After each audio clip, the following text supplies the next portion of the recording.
Our top story: after two Israeli embassy staffers were brazenly shot here outside the Jewish Museum in Washington, the US Justice Department on Thursday charged the lone suspect with 2 counts of first-degree murder as well as murder of a foreign officials. Now, the Justice Department has called the killings a targeted act of terrorism. So let's take a look more about what we exactly know as far as the couple go. Who exactly were they? Aaron Luchinsky is an Israeli American citizen. He was 30 years old. Sarah, his partner, was 26 years old. They were both going to be engaged in the next week or so. In fact, Aaron had bought Sarah a ring, and when they walked out from this Jewish museum on Wednesday night, that's when they were shot at.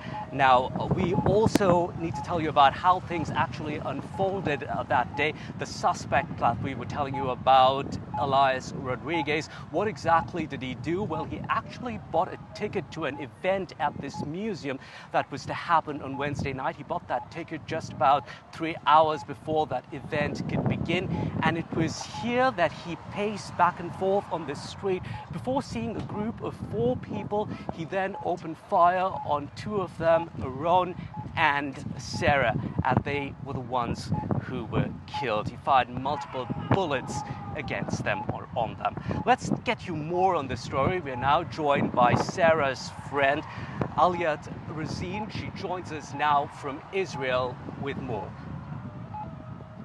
Hello. Ayelet, if you can hear me here, firstly, so sorry for your loss. A terrible tragedy here. Can you tell us a little bit more about Sarah? What was she like?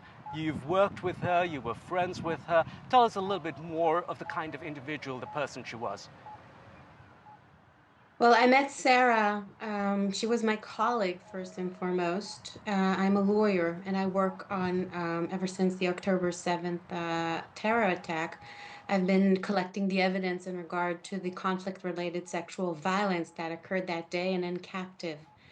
And Sarah was my counterpart in the embassy. She was the one who was dedicated to bringing these voices, these testimonies that I have gathered to stakeholders, to lawmakers in US government, Senate, State Department, and all that. So that's how I met her. I spent many hours with her. She was an enlightened person. You can see Well, in the pictures.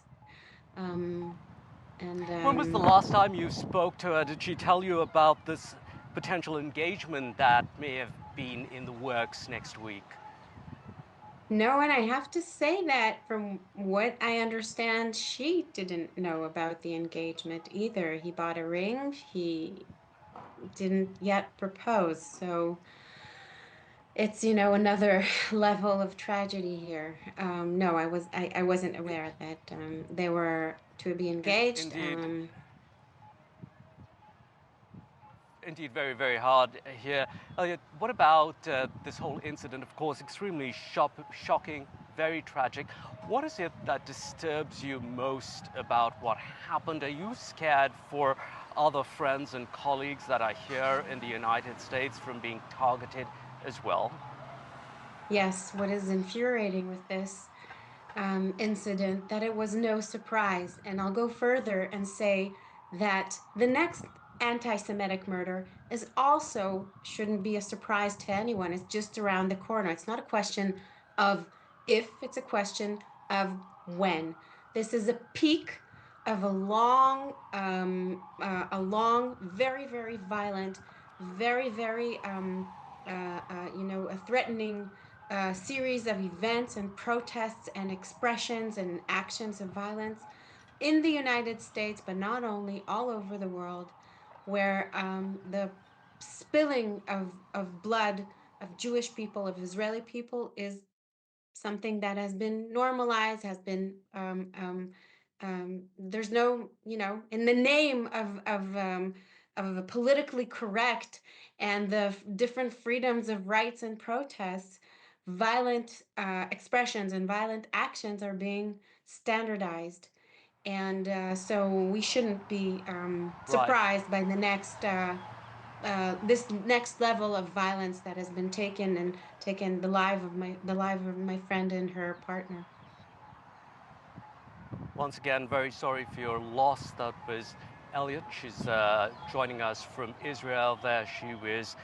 She is the friend of one of the deceased, the victim, Sarah Milgram. Let's move on now. Let's now take a look at how this again unfolded in terms of the specifics as far as the weapon that was used. Rodriguez, who has been arrested, flew into DC from Chicago with the very gun he used, and the couple, he legally owned that gun, a 9mm pistol. Now, earlier in the week, Rodriguez carried the gun on the flight from Chicago, where he came from, to DC in his check-in luggage, declaring it with the necessary paperwork. There has been widespread condemnation to the attack. Let's listen in to some of those voices now. Yaron and Sarah weren't the victims of a random crime. The terrorist who cruelly gunned them down did so for one reason and one reason alone. He wanted to kill Jews. And as he was taken away, he chanted, "Free Palestine."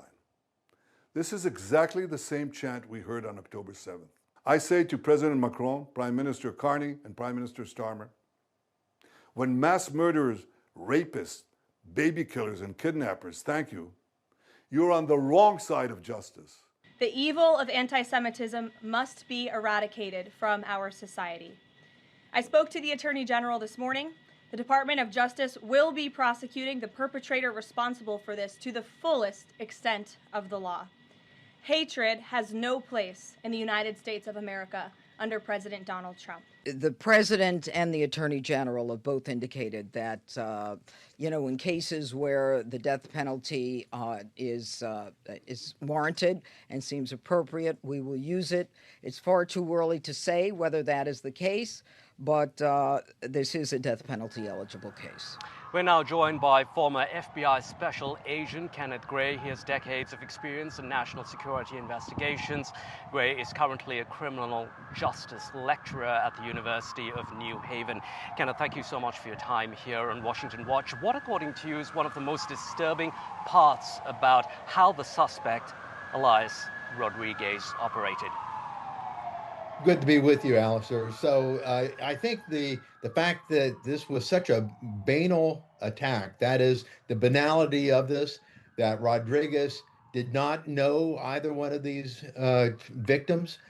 He was just looking for Jews to shoot. He crossed the crosswalk behind you, went past them, turned around and shot them from behind, and then waited there. He dumped his backpack and weapon, and then went to the museum and waited and turned himself into police. And so this was an act that he wanted it known that he was doing this act, and he was doing it for Palestine. He wanted to make it known that he was doing this because he wanted to be able to say "Free Palestine" after this occurred. Right, Kenneth, now the shooting is being investigated as a hate crime. Officials saying that more charges could be coming, including that of terrorism. Given what you've seen so far, would there be a strong case for those terrorism charges to be laid? So I think they could very easily make a case that this is a terrorist act. He's carrying this out in furtherance of an ideological or political motivation.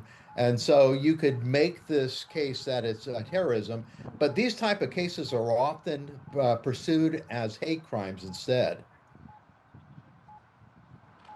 Right, there is CCTV footage that was outside the museum here, and that CCTV evidence shows that how the suspect actually operated. My question here is, how watertight is this case, given that we have all this footage, all this evidence of it happening and being recorded on closed-circuit camera? Well, you've got all the elements of the crime. You have the weapon. You have this statement by the shooter himself saying that he did the shooting. You have the forensic evidence, and you have eyewitnesses that saw this occur. And you have the recording. So with all that put together, this is a very, very tight case that should be easy to prosecute. We will see whether or not they will move towards the death penalty in this particular case. Do you see a scenario, very quickly here, very few seconds with you, Kenneth, do you see a scenario where Rodriguez's lawyers perhaps say that he was not in sound mind? They certainly could make that statement. He has a history of being an activist, a left activist, and so this is in keeping with that left activist type mentality. But nonetheless, they will probably try to fall back on that as to an excuse for him carrying this out. Kenneth Gray, former FBI agent, thank you very much indeed for your time here on Washington Watch.